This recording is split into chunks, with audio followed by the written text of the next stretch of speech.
We've done 3 of these so far, these sort of Ryder Cup check-ins. We've done 2 with Luke Herdanine from Golf Digest, and we're going to bring on our friend James Gregg from the BBC over in the... You know, Luke's kind of a fake Euro. Sorry, I'm just going to... You know, he's been living in... Because he's stateside? Yeah, I think he went to high school. He went to one of the golf academies in North Carolina, you know, and... James is a man of steel of Sheffield, England. Mr. Gregg, talk to me. What's up, my friend? How are you, Dan? Good to be back on. Yeah, you're right. Let's not talk about our soccer teams though, and just move it on. They actually, all right? You know, I was telling you how about Man United needed to win to like get into the Champions League. So Sheffield United, which is Greggy's team, they needed to win to get into the Premier League, which is an even bigger jump. The next level, yeah. They lost. What a kind of a soft goal too. Really soft, yeah, late on as well. And I will tell you something now. Matt Fitzpatrick, who is also a Sheffield United fan. I keep telling him that he needs to like put some cash together and buy the club. Well, he keeps getting asked by the football club to do that. So you're not the only one. But he actually flew from Florida, landed 7 a.m. the morning of the game on Saturday. They obviously lose. I think he was planning on obviously having a nice celebration with the team, and then flew back, and now he's at the Memorial. So yeah, that was quite a rough week. Not our pick this. Well, that's the problem. I was talking to because Shane Lowry was talking about going to Bilbao and Rory went. Maybe that's why he's not playing Memorial. I don't know, and Shane was like, they could lose. I'm like, yeah, that is a 50% proposition that you fly all the way there and then they lose. Okay, let's talk about golf. We're gonna do. Our Ryder Cup picks. We're each going to pick our 12. We are halfway through the season, more than halfway through the season as far as tournaments go, and we are halfway through the majors.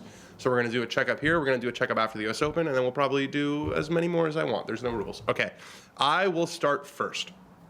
Actually, you know what? I'm going to hit the honesty button first. Ready? Third honesty button of the day. Go on. I think we're underdogs. I think we're underdogs. Starting that narrative. You're starting that? Yeah, I'm starting it. Of the blue chip guys on our side, I have my list I'm only stoked about 2 of them, like the way they're playing. Whereas the Europeans, I feel like, are buzzing all over the place. I'm going to start, no surprise here, Scotty Scheffler. So after I guess you could call it a slow-ish start to the season. I mean, that feels like we're stretching. For him. His last 6 starts, T2, 4th at the Masters, T8, win, T4. Scotty's our best player. Scotty is the best player. I like him leading our line. Yeah, I like it. I was surprised that the Masters actually talking to a lot of Americans who were saying, "Oh, Europe, your favourite." So I was like, "What, really?" Because it doesn't feel that way to us. It's like the United Tottenham situation where it's like both teams are trying to be the underdog. You know, there's an advantage. It's way obvious that Europe is the favourite. I think so. Well, that said, I mean, I just said I was at the Masters. I mean, obviously, Rory McIlroy is my first pick. I mean, do I really need to kind of say anything? He is he's not just the spine of the team, he's the entire vertebrae. So golf's newest Grand Slam winner obviously sits alongside Scotty at the top of the order for me. Strong to start. Okay, my number 2, Bryson DeChambeau. He's 3rd in the points, which is, or might even be 2nd in the points. He's probably going to make it despite only playing the majors, but that's a testament to how good he has been in the majors. He's had a chance to win 5 tournaments in a row, 5 of the last 6 majors, so all 5 of the major championships played in the United States. The last 5 he's had a chance to win. This is at Bethpage Black, a course that is very similar to those other big American major championship venues. Bryson, he's number 3 in the world on data golf behind just Scotty and Rory, so Bryson's my number 2. Wow, that's pretty cool. I mean, look, if you want a driving machine, we discussed this last time, didn't we? It was, you want somebody who is long and straight, and there's nobody better in the world than Ludwig Oberg for that. It's going to be absolutely perfect for him. I thought it was quite important that he got a big win this season. There obviously is still a lot of golf to play, but I think that win at the Genesis at Torrey, I thought that was kind of what we wanted to see, really, because we know he's cool, we know he's calm. He obviously had a good run at things at the Masters as well. He was right in the mix until pretty much the 72nd hole, and obviously part of that team. I will remind you of this again. Sorry, Americans, but he was part of that team that beat Brooks and Scotty 9 and 8 at Marco Simone. So Ludwig Oberg, genuine Ryder Cup star. My number 3 is Xander Schauffele. Pretty significant streak was broken last week at the PGA Championship. Going into that week at Quail Hollow, Xander Schauffele had 12 straight finishes of T18 or better in the majors. That was broken with a T28 at Quail Hollow. I keep waiting for him to kick it into gear this year. It hasn't quite happened yet, but I'm a believer in Xander. 2 majors last year, and it hasn't been horrible. It's not like he's missing cuts left, right, and center, but Xander's going to be my number 3. There's a lot of golf still to play, though, Danny, isn't there? And this is what I keep telling myself. There is still a lot that can happen. All it takes is 2 good weeks from Xander, and all of a sudden he's a man to be feared, isn't he? So I think that the next pick is no surprise. Obviously, a good performance at Colonial yesterday.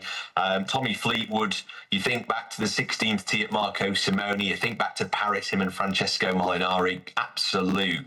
That's where he comes alive, isn't it? He's a less brash Ian Poulter. So Tommy Fleetwood next in, absolute no-brainer, and great character. What a great character. Another character for us, Justin Thomas. I think he's sort of the emotional leader of this group. I will say, very disappointing first 2 majors of the year. He's number 5 in data golf rankings because outside of the big tournaments, he's been a champ. But the 3 biggest tournaments that he's played this year so far: T36 at the Masters, missed cut at the PGA Championship, T33 at the Players. He's going to make the team. But I feel like I have to call out disappointments when I see them. It's been a disappointing major season so far for JT. Still 2 to go. I'm envious of JT on your team. He's one of those that goes on. You don't want to play surely he's him. got. Yeah. I just think, has he got an Italian grandmother or something that we can try and pinch? He's just one of those. I'm really envious of him. Somebody that you're probably envious of at the moment because. You said it last time, he's basically American. Sepp Straka, second win of the season a couple of weeks ago at the Truist. That golf course was great, by the way.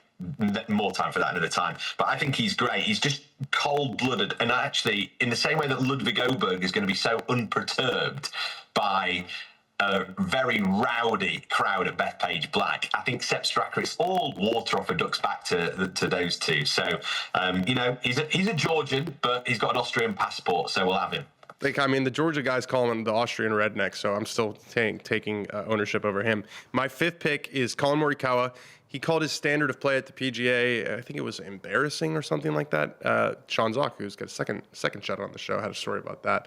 New caddy on the bag, but still a killer. Very good in match play. Very, very solid. Doesn't hit a lot of wayward shots, which is very good for the alternate shot format. So we're still in my kind of absolute locks here. Colin Morikawa, number 5. Yeah, same here. Just sort of rolling off the locks. The next one, obviously Shane Lowry, unbelievable short game player, gets pumped, gets stuck in, has a pretty good Ryder Cup record actually now. Major pedigree, obviously. Hasn't won on the PGA Tour since he won the Open at Portrush in 2019, which I find really surprising. Yeah, he's been consistent. If you look at how many times has he been in the mix? But that said, he's the sort of guy that actually, and we're talking about envy for each of his teams here, Danny. I think Shane Lowry's probably one of those, isn't he? Because he's just finds an extra gear from nowhere that he can't find all year else, but in the Ryder Cup, he just comes alive. So Shane Lowry, bang, straight, and I'm happy with that one. It puts a smile on my face.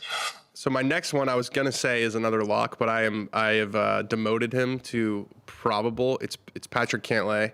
It's because he's deeply unserious in the major championships. This is why I'm saying we're underdogs. T36 at the Masters, missed cut at the PGA, missed the fuck out of the cut at the PGA. I think he was 4 over through 4 holes and just never really sniffed it. And our man Rick had him as a pick to win that week. But he has been very good in the last 2 team competitions. He was probably the Americans' best player at the President's Cup. At Royal Montreal, I should say, and he was, caused a little controversy. That was probably the most I've ever liked him. That sounds really harsh. The most fired up he ever got me was with Hatgate. So I'm picking Cantlay as number 6. But from really Cantlay, he's probably 97%. Everyone from here on out, it's fair game. But there's my number 6, Patrick Cantlay.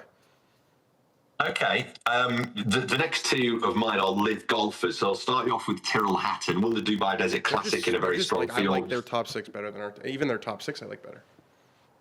Oh, really? See, that's interesting. Look, he's still a top player, Tyrrell Hatton, and he has shown that in sort of non-LIV events, which is something that, definitely gets him into the picture, definitely gets him into the team, his previous record and all the rest of it. Even if he is playing hit and giggle week in, week out, which I'm still convinced LIV is, and it's certainly done no good for his game. But I've got to say, anytime he has turned up to a non-LIV tournament, he just looks like the same golfer. So, yeah, big up Tyrrell Hatton. He's in. He's in, and he's a guy who, there might be some altercations between him and some fans. Things could get a little bit ugly, and I'm looking forward to it. My next pick is Maverick McNeely. There is a huge delta between his official world golf ranking, which is number 11, and his data golf ranking, which is number 39. But he's a great putter, and this might be a little bit of personal bias. I just can't get his quote out of my head. My goal is not to is not to be at Bethpage. It's to win points at Bethpage, and it's to frustrate people with my putter. He's got an identity. He wants to be on this team right in the prime of his career. I think Mav gets a shot this year. He's my 7th pick.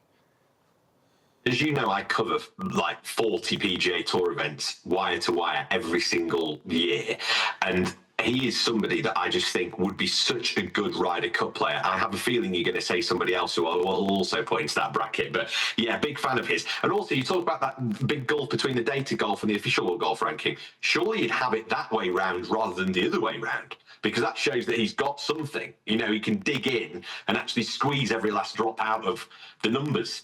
He has done that, hasn't he, Maverick McNeely? Brilliant. The next one I'm going to go for a man who's plummeted down the world golf rankings because he captains Legion 13. The only real sort of other LIV player that I can see with credit in the bank. I actually said to you last time we did this, just after the players, that I still need to see something from him. And I think I probably saw half of that. I mean, you saw 65 holes of it. Yeah, but I think he needs. What does he need?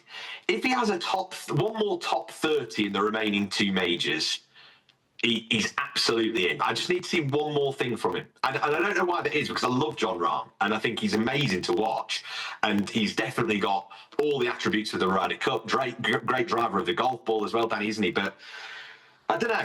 There's something in me that's my 6th sense. But for the moment, he's on my team, so there we go. If you want to leave him out, that's totally fine with me. We'll take it. Yeah.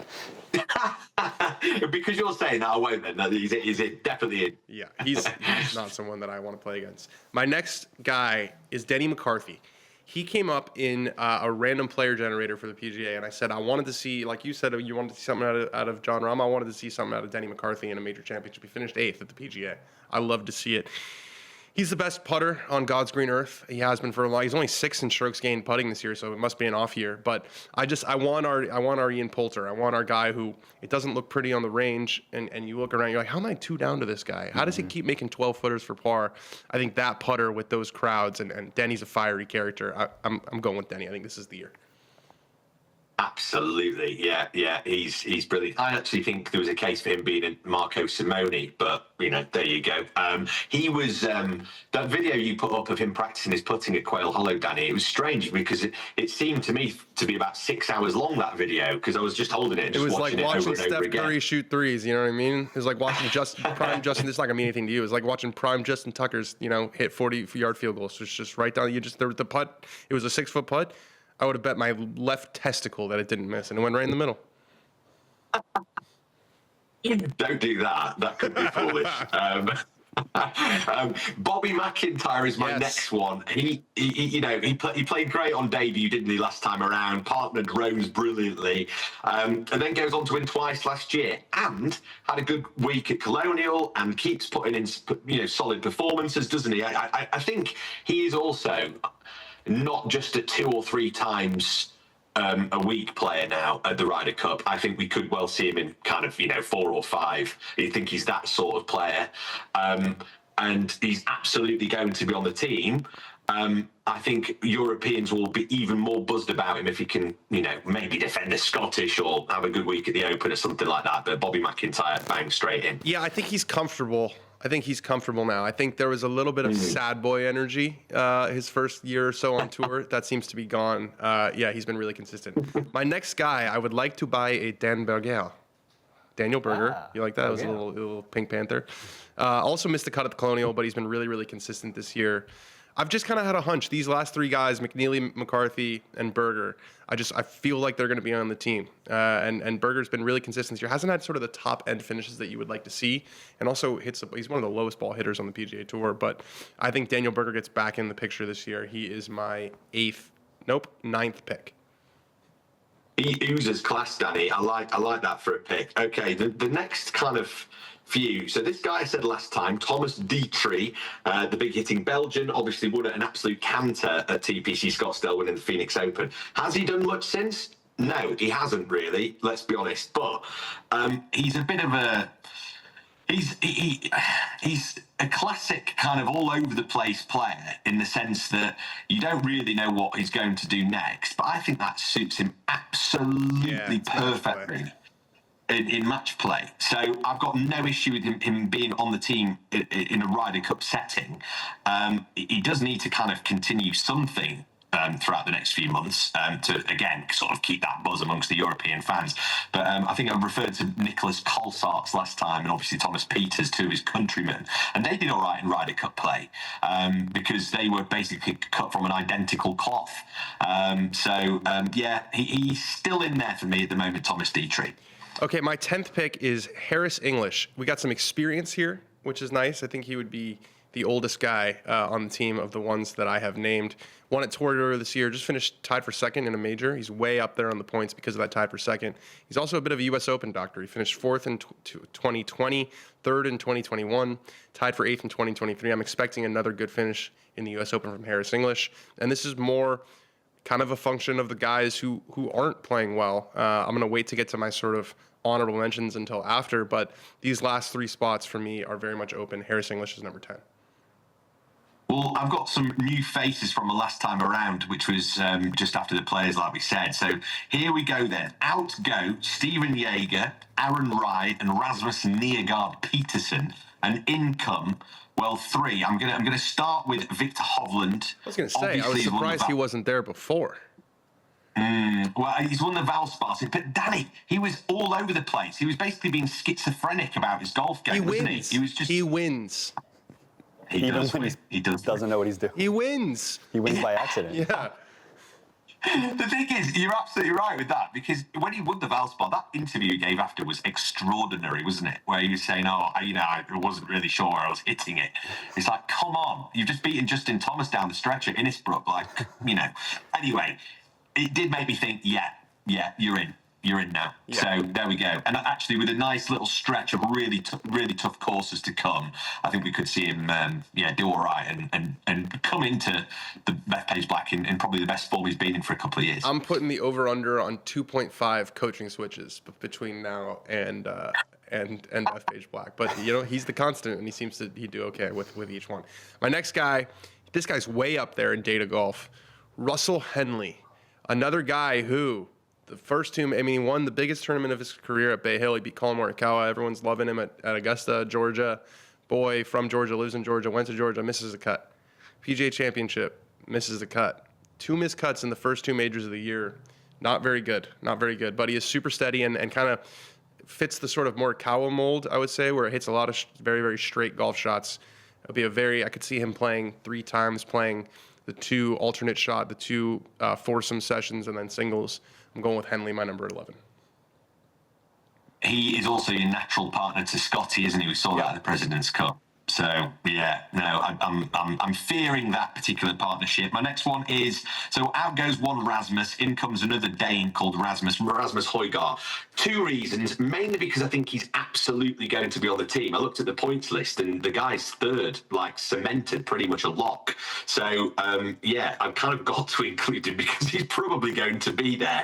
And look, secondly, I've also seen some slightly kind of bipolar golf from him a little bit this year. Good low rounds at times, just doesn't string 4 together. That's why we've not seen the results that you'd expect for somebody of his kind of talent. But in the Ryder Cup, a bit like Dietrich, completely cool with it. And he got a flavour of it last time around when he was watching his twin brother Nikolai just basically riding around on a buggy with Thomas Bjorn in Italy. So, Rasmus Højgaard. Totally fine with him being in the team. I am surprised because you only have 1 spot left, and there's 2 names, Justin Rose and Matt Fitzpatrick, and one of those will not be left on. We'll get to that in a second. My 12th and last pick, and then I'll give my honorable mentions, is Andrew Novak. Ooh. He's 8th in the points. He played with Keegan at the PGA, did super solid, and he's been really good all year, even against big fields. I like him as a character. I like his attitude. We spent a little bit of time with him. He's a cool guy. And this is, again, it's just as much about Andrew Novak as it is about the guys who aren't playing well. So, my sort of honorable mentions, first ones out, are all, decently big names. Ben Griffin, you have to give a nod to. He's got, if he keeps playing, he could play his way on there. Tony Finau showed a little bit at the PGA Championship, but just been not very good this year. Max Homa, another guy who was in the mix at the PGA Championship for 2 rounds, but he faded considerably. It still feels a bit fluky. Brooks Koepka, who won at Bethpage Black the last time they had a big golf tournament, 2019 PGA Championship. He's done nothing in the majors, and he's been only okay on LIV this year. Jordan Spieth feels like every time he gets into a big competitive field, he finishes kind of in that 30th range. And then Keegan Bradley. If he wasn't the captain, I'd put him on the team, right? And that's this sort of dynamic that we keep talking about. Is he says, not me, he says he won't do both. And he says, how am I going to help the team the most? Does he improve the top 12 there? Probably. Does he improve the top 12 enough by playing to offset whatever negatives come from him not being the captain and having Jim Furyk captain this team, which I think would be the guy who would step in? I say no. So Finau, Homa, Koepka, Griffin, Spieth, and Bradley are my guys on the outside looking in right now. Who's your final pick, James? That's not. I tell you what, Danny, that's not a bad group to have. And no, it's a strong bet. If the Ryder Cup was 18 guys, maybe we'd be the favorite. Oh, 100%. Exactly. It's a great kind of second rung, if you like, isn't it? Have you heard what I heard? Somebody told me at the Masters, I'm not going to name them, but somebody with good authority, that the plan all along now is for basically if Keegan Bradley gets in, for Tiger to captain the Ryder Cup team. I have not heard that. I mean, maybe. I asked him about this at Quail, and he named Jim Furyk very quickly. He's like, I've got great captains, Jim Furyk, who's done this before. So maybe. But who's your last pick? Stop dancing around it. Right, okay. It's you know what? The reason I'm messing around it is because it's a bit of a toss-up, but I'm going to go Justin Rose. And there were actually 3 Englishmen, the other one being Matt Fitzpatrick, the other one being Matt Wallace.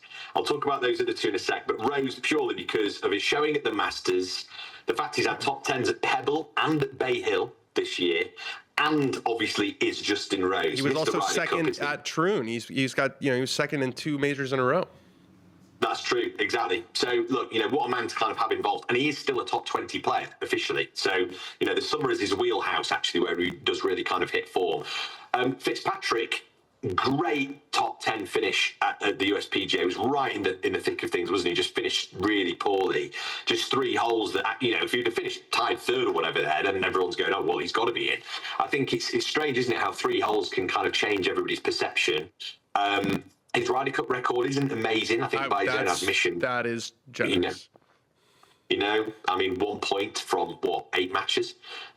So I think Fitz on the periphery needs to have a big summer. And Matt Wallace, top 20 at the USPGA, he's up there on the standings. United.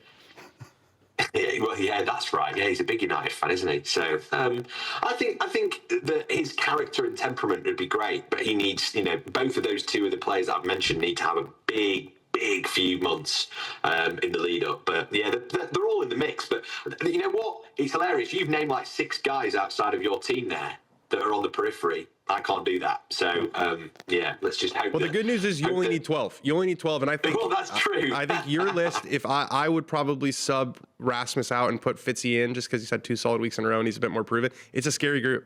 And that's why I think we're underdogs. Awesome, good stuff, James. You've shown yourself very well. Sorry about Sheffield United, but we're misery loves company. We'll be back. We will. Thanks for having me, mate. All right, good stuff.